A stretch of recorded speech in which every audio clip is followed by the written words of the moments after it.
ಹುಣಸಗಿ ತಾಲೂಕಿನ ರಾಜನಕೋಳೂರು ಸರ್ಕಾರಿ ಪ್ರಾಥಮಿಕ ಆರೋಗ್ಯ ಕೇಂದ್ರದಲ್ಲಿ ಗರ್ಭಿಣಿ ಮಹಿಳೆಯರಿಗೆ ಆರೋಗ್ಯ ಅರಿವು ಕಾರ್ಯಕ್ರಮ ನಡೆಸಲಾಯಿತು.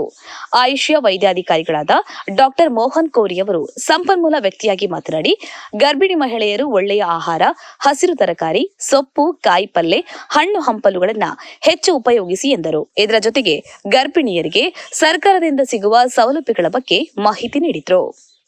ಮಲ್ಲಿಕಾರ್ಜುನ ಛಲವಾದಿ, ರಾಜನಕೋಳೂರು, ಹುಣಸಗಿ. ಜೈ ಭೀಮ್ ನ್ಯೂಸ್ 24x7 ಇದು ಬಹುಜನರ ನ್ಯಾಯಕ್ಕಾಗಿ.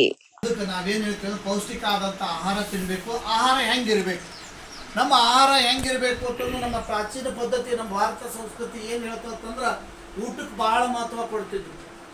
ಒಂದು ಮನ್ಯಾಗ ಬೆಕ್ಕಿದು ಅಂದ್ರೂ ಕೂಡ ಒಂದು ದೊಡ್ಡ ಹಬ್ಬನೇ ಮಾಡ್ತಿದ್ರು. ಮನ್ಯಾಗ ಒಂದು ಕೂಸು ಹುಟ್ಟಿದಂದ್ರೆ ದೊಡ್ಡ ಹಬ್ಬನೇ ಮಾಡ್ತಿದ್ರು. ಮಗು ಎದ್ದು ಕೂತಂದ್ರೆ ಹಬ್ಬ ಮಾಡ್ತಿದ್ರು. ಮಗು ಅಂಬಾಗಲ್ ಹಸ್ತಂದ್ರೆ ಒಂದು ಹಬ್ಬ ಮಾಡ್ತಾರ. ಮಗು ಹೊಸ್ತಲ ದಾಡ್ತಂದ್ರೆ ಅದಕ್ಕೊಂದು ಬೇರೆನೇ. ಈಗ ದಿನ ಒಂದು ಸ್ಟೇಟಸ್ ಇರ್ತಾರೆ ನೋಡ್ರಿ.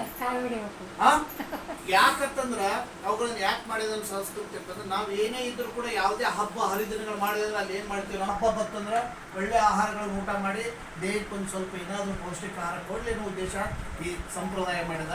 ಅದಕ್ಕೆ ನೀವೇನ್ ಮಾಡಕತ್ತೀರಿ, ಈಗ ದೇವ್ರಿಗಿದ್ದ ಸಕ್ಕರೆ ಹಿಡಿತೀರಿ, ಮಾಡ್ಕೊಂಡು ತಿನ್ನೋದ್ರ ಆಗುದಿಲ್ಲ.